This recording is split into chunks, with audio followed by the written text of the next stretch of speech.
अस्सलामु अलैकुम वरहमतुल्लाहि वबरकातुहू। अल्हम्दुलिल्लाह वस्सलातु अला रसूलिल्लाह अम्मा बअद फ़अऊज़ु बिल्लाहि मिनश शैतानिर रजीम बिस्मिल्लाहिर रहमानिर रहीम। अल हज्जु अशहुरुम मालूमात आमनतु बिल्लाहि सदक़ल्लाहु मौलाना अज़ीम।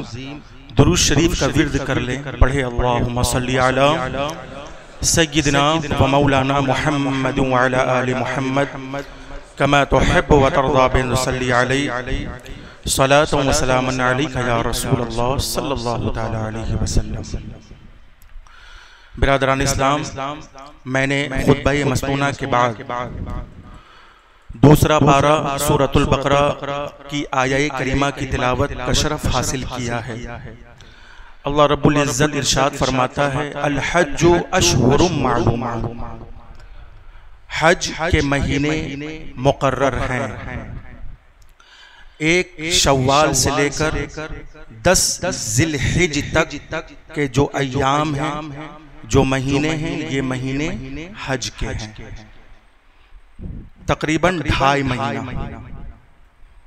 एक शव्वाल से लेकर 10 ज़िलहिज तक, पूरा शव्वाल, पूरा ज़ीक़अदा और ज़िलहिज के 10 दिन, ये अय्याम और ये महीने, ये क्या है? हज के महीने हैं। चुनांचे हदीस पाक में है, बुनियल इस्लाम अला खम्सिन, इस्लाम की बुनियाद कुल 5 हैं। उनमें से 5वीं बुनियाद का नाम हज है। इस्लाम में कुछ इबादतें ऐसी हैं जिनका ताल्लुक बदन से है, और कुछ इबादतें ऐसी हैं कि जिनका ताल्लुक माल से है। नमाज का ताल्लुक बदन से है, रोजे का ताल्लुक बदन से है, ज़कात का ताल्लुक माल से है, और हज का ताल्लुक बदन से भी है, माल से भी है। तो इस एतबार से हज की बड़ी फजीलत है। हज की इस एतबार से बड़ी फजीलत है कि ये ऐसी इबादत है कि जिसमें बदन भी शामिल है और माल भी शामिल है। लिहाजा जो लोग हज की इस्तिताअत रखते हैं, उन्हें चाहिए कि फौरी तौर पर वो हज अदा कर ले, क्योंकि हदीस पाक में है, मैं मफ़हूम हदीस पेश कर रहा हूँ। अल्लाह के नबी फरमाते हैं कि जिस पर हज फर्ज हो जाए तो चाहिए कि वो जल्दी ही हज अदा कर ले। अगर वो ताखीर करता है और ताखीर की सूरत में नाऊज़ु बिल्लाह अगर उसे मौत आ गई, तो अब चाहे, चूंकि हदीस है, तो अब चाहे वो ईसाई होकर मरे या यहूदी होकर मरे, मैं बेनियाज हूं। हुजूर ने फरमाया कि मैं उससे बेनियाज हूं।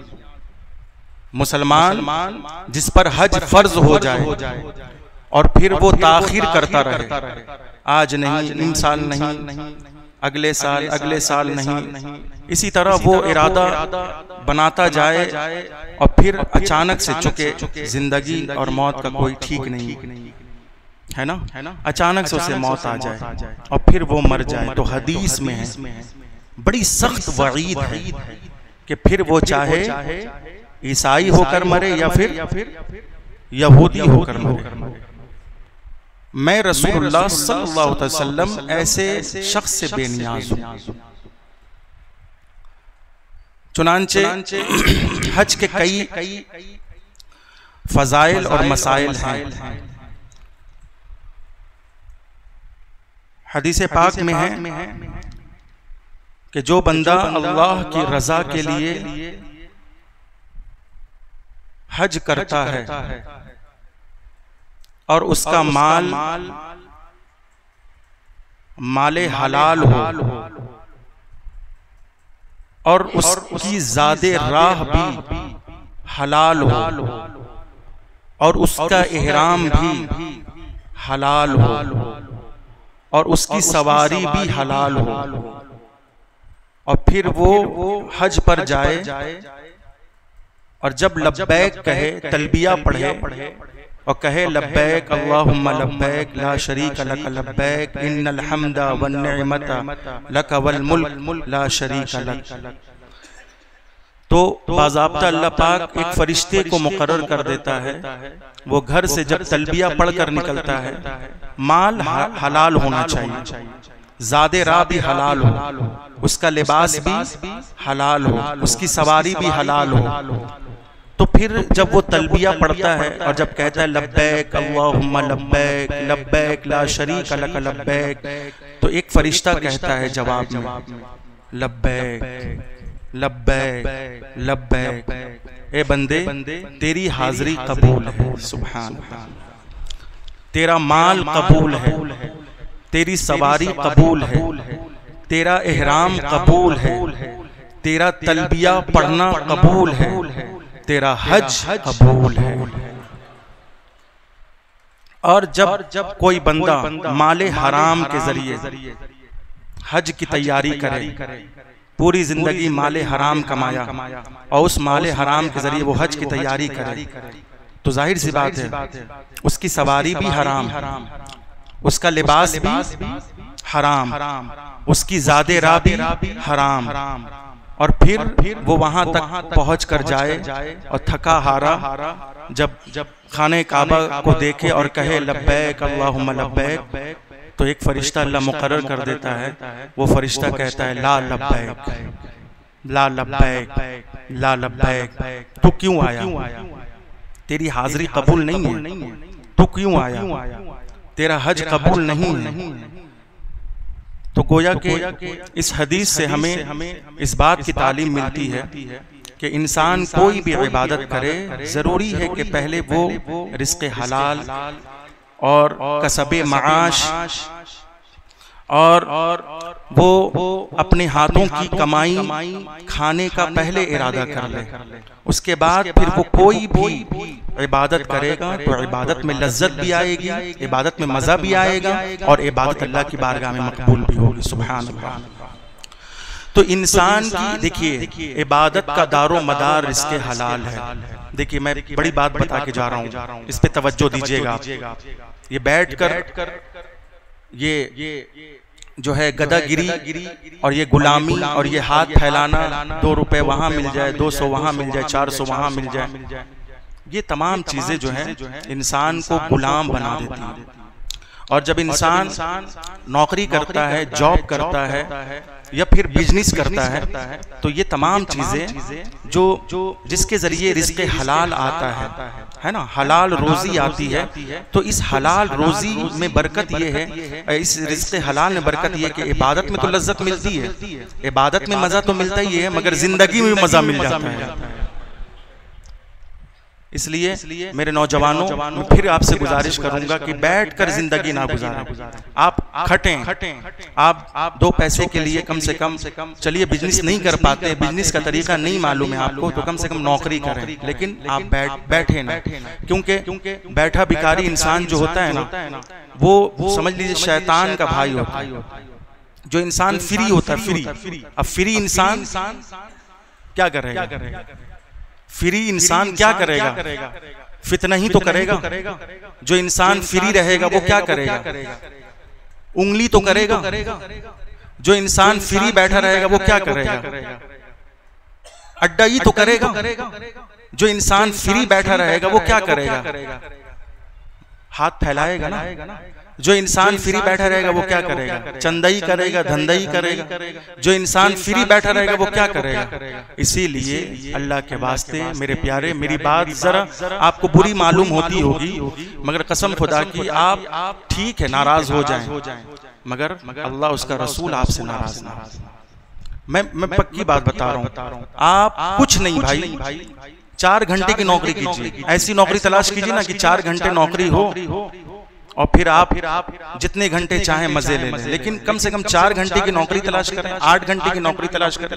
बैठे बैठे तो इंसान का ज़हन भी बैठ जाता है, दिलो दिमाग भी बैठ जाता है। बैठे बैठे इंसान जो है सोने की दीवार भी खा लेता है। बैठे बैठे इंसान तो कुछ भी खा लेगा, कुछ भी खा चिबा लेगा, है ना, पड़ोसियों को भी खा लेगा, दोस्तों को भी खा लेगा। बैठे बैठे इंसान जो है ना इस तरह का माइंड तैयार हो जाता है कि उसका माइंड एकदम डिप्रेशन का शिकार हो जाता है बैठे बैठे। और जब इंसान बिजी होता है ना, तो बिजी इंसान को देखिए उसे किसी से कोई मतलब नहीं होता, किसी की कोई परवाह नहीं होती, बस वो रिज़्क़े हलाल की तलाश में लगा रहता है। और रिज़्क़े हलाल की इतनी बड़ी बरकत है कि जब बंदा रिज़्क़े हलाल खाता है, अपने बच्चों को खिलाता है, तो इतनी बड़ी बरकत है कि फिर वो दुआ के लिए खाने काबा जाने की जरूरत नहीं है, मस्जिद नबवी जाने की जरूरत नहीं है, अजमेर मोहल्ला जाने की जरूरत नहीं है, कि चौचा शरीफ जाने की जरूरत नहीं है, बरेली शरीफ जाने की जरूरत नहीं है। वो दुआ के लिए सिर्फ अपने घर बैठे हाथ उठा लेगा तो दुआएं कबूल हो जाएगी। इसलिए जरूरी है इस बात की जरूरत है कि हमें अपने समाज में रिज़्क़े हलाल और कसबे माश पर जोर डालना है। आज देखिए आप सियासत के नाम पर लोग कह रहे हैं ये बीजेपी मुसलमानों की दुश्मन है, लोग कह रहे हैं बीजेपी मुसलमानों की दुश्मन है, मुसलमानों की कातिल है। लेकिन आज हो क्या रहा है? सियासत के नाम पर खुद मुसलमान एक मुसलमान का कत्ल कर रहा है, सियासत के नाम पर खुद एक मुसलमान दूसरे मुसलमान के खून का प्यासा बना हुआ है। सियासत के नाम पर मुसलमान को देखना नहीं चाहता, सियासत के नाम पर मुसलमान से जो है बुग़्ज़ रख रहा है, सियासत के नाम पर मुसलमान की तरक्की देखना नहीं चाहता है। अभी हालिया दिनों नारकिल डांगा इमामुद्दीन अंसारी नामी शख्स का कत्ल हुआ ना, कत्ल में कौन था? मुसलमान था। कत्ल में किसका हाथ था? बोले आप इंसाफ करें, किसका हाथ था? मुसलमान का हाथ था। क्या समझ में आया? अल कुफ्रु मिल्लतुन वाहिदा, कुफ्र एक है, मुसलमान बिखरे पड़े हैं। काफिर एक है, उनका मकसद एक है, उनकी नियत एक है। मुसलमानों पे राज करो, मुसलमानों में लड़ाओ, मुसलमानों को एक दूसरे से लड़ाओ और अपनी कुर्सी और अपनी हुकूमत और अपना राज करो। बस यही है, हदीस में है और कुरान पाक में। कुरान पाक को मानेंगे या नहीं मानेंगे? बोले कुरान पाक में या अय्युहल्लज़ीना आमनू ला तत्तखिदुल काफिरीन औलिया मिन दुनिल मुमिनीन। ऐ ईमान वालो, अगर तुम ईमान वाले हो तो काफिरों से दोस्ती ना करो, मुसलमानों को छोड़कर काफिरों को अपना दोस्त ना बनाओ। आज पार्टी के नाम पर क्या हो रहा है? बोलिए, पार्टी के नाम पर क्या हो रहा है? मुसलमान काफिरों को दोस्त बना रहे हैं और मुसलमानों को मार रहे हैं। मुसलमान काफिरों से दोस्ती कर रहे हैं, मुसलमानों से दुश्मनी कर रहे हैं। अल्लाह के वास्ते ये दौर फितन है, ये दौर जिहालत है, ये जिहालत का दौर है, ये फितने का दौर है। अगर ऐसे माहौल में मुसलमान अगर खुद को ना समझे तो फिर क्या, कब समझेंगे अपने आप को? इसलिए मुसलमानों मुत्तहिद हो जाओ, मुत्तहिद हो जाओ तो बदल डालो निज़ामे गुलशन, मुंतशिर हो तो मरो, शोर मचाते क्यों हो? आपको अपनों से ज्यादा तकलीफ है, अपनों से ज्यादा नुकसान है। इसलिए मुसलमानों, किसी पार्टी के नाम पर आपको झगड़ने की जरूरत नहीं, किसी पार्टी के नाम पर आपको दुश्मनी करने की जरूरत नहीं, किसी पार्टी के नाम पर आपको बुग़्ज़ और हसद करने की जरूरत नहीं है। आपकी पार्टी एक ही है और वो पार्टी मदीने वाले की पार्टी है। सुभान अल्लाह। आपके हाथ में एक ही झंडा होना चाहिए, वो करबला का झंडा होना चाहिए। सुभान अल्लाह। आपके हाथ में हुसैनी झंडा होना चाहिए, आपके हाथ में जो है गौसे पाक का झंडा होना चाहिए, ख्वाजा पाक का झंडा होना चाहिए, मखदूम पाक का झंडा होना चाहिए, आला हजरत का झंडा होना चाहिए, वारिसे पाक का झंडा होना चाहिए। क्योंकि ये झंडा ऐसा है जो यहाँ भी बुलंद करेगा और क़यामत के दिन भी बुलंद रखेगा। इसलिए इस तरह की आप, मैं नहीं कहता कि आप सियासत ना करें, आप सियासत करें ना, बिल्कुल करें, सियासत करें, लेकिन सियासत के नाम पर गुमराहियत ना फैलाएं। सियासत करें लेकिन सियासत के नाम पर जो है बदअमनी का मुजाहरा ना करें। आप सियासत करें, सियासत के नाम पर अपने भाई का कत्ल ना करें। आप सियासत करें लेकिन सियासत के नाम पर एक दूसरे में इख्तिलाफ पैदा ना करें, एक दूसरे में फसाद पैदा ना करें। आप सियासत करें, आप खामोश सियासत करें, आप ऐसी सियासत करें कि आपकी सियासत की वजह से मुल्क में अमन का बोलबाला हो जाए, आपके इलाके में अमन का बोलबाला हो। आप सियासत करें ना, अपने मुसलमान भाइयों को आगे तक ले जाएं, ऐसी सियासत करें। इसलिए ऐसे माहौल में हर एक आलिम की जो है जिम्मेदारी है, और मैं भी एक आलिम दीन हूँ। मैं सिर्फ इमाम नहीं, मैं आलिम दीन इमाम हूँ। मैं अल्हम्दुलिल्लाह वो है ना, बुजुर्गों ने कहा मौतुल आलिमी मौतुल आलम। आलिम की फजीलत ये है कि एक आलिम की मौत एक आलम की मौत होती है, और एक आलिम की जिंदगी एक आलम की जिंदगी होती है। तवज्जो है ना? हाँ, एक अगर आलिम मर जाए तो समझ लीजिए एक जहां मर गया, और एक आलिम अगर जिंदा है तो समझ लीजिए कि एक जहां जिंदा है। मौतुल आलिमी मौतुल आलम। इस हैसियत से मैं आपसे कहूंगा कि ऐसे मौके पर आप तमाम पार्टियां हिंदुस्तान में तमाम पार्टियां मुत्तहिद हो जाएं। किसके खिलाफ मुत्तहिद होना है? किसके खिलाफ? अरे बोलिए, कोई टेंशन नहीं है। जिसने मुझसे, हम मुसलमानों से बाबरी मस्जिद छीन ली, उसके बारे में बोलने के लिए आप गूंगे क्यों बने? बोलिए। जिन्होंने बाबरी मस्जिद छीन ली, जिन्होंने हम मुसलमानों से पता नहीं क्या क्या छीन लिया, जिन्होंने पता नहीं क्या क्या जो है हिंदुस्तान में ड्रामे किए, जिन्होंने इस्लाम और मुसलमानों के खिलाफ पता नहीं कौन कौन सा कदम उठाया है, और अगर आज भी तमाम पार्टियां मुत्तहिद नहीं हुई तो फिर जान ले कि 2024 के बाद पार्टियां सब खत्म कर दी जाएंगी, इन पार्टियों का वजूद खत्म कर दिया जाएगा, फिर राम राज चलेगा। इसलिए आज खुलकर मैं कहना चाहूंगा कि बीजेपी पार्टी के अलावा जितनी पार्टियां हैं, ये तमाम पार्टियां मुत्तहिद होकर कुछ नहीं, हिंदुस्तान की बका के लिए, हिंदुस्तान की सालमियत के लिए, हिंदुस्तान में अमन व अमान के लिए, हिंदुस्तान में हिंदू मुस्लिम भाईचारा को बहाल करने के लिए, हिंदुस्तान की आइन के तहफ़्फ़ुज़ के लिए, हिंदुस्तान के संविधान की हिफाजत के लिए तमाम पार्टियां मुत्तहिद हो जाएं और बीजेपी के खिलाफ बिल्कुल मुत्तहिद हो जाए, कमर बस्ता हो जाए। और तमाम लोगों को मैं कहना चाहूंगा, जितने मेरे फॉलोवर्स से, जितने मेरे चाहने वाले, जितने मेरे मुक्तदी हैं, उनसे मैं कहना चाहूंगा आप किसी भी पार्टी को वोट करें, इससे कोई मतलब नहीं, किसी भी पार्टी को वोट करें, लेकिन बीजेपी को बिल्कुल नहीं, क्योंकि बीजेपी ये सिर्फ इस्लाम और मुसलमान की ही दुश्मन नहीं है, हकीकत में हमारे भारत की दुश्मन है, ये वतन की दुश्मन है। ये बीजेपी पार्टी जो है ये हिंदू मुस्लिम सिख ईसाई ये तमाम लोगों की दुश्मन है। याद रखें, मैं पहले भी कहता था और आज भी कह रहा हूं कि नेता किसी का नहीं होता। हाँ, ये बड़ी बात मैं बता रहा हूं, नेता किसी का नहीं होता।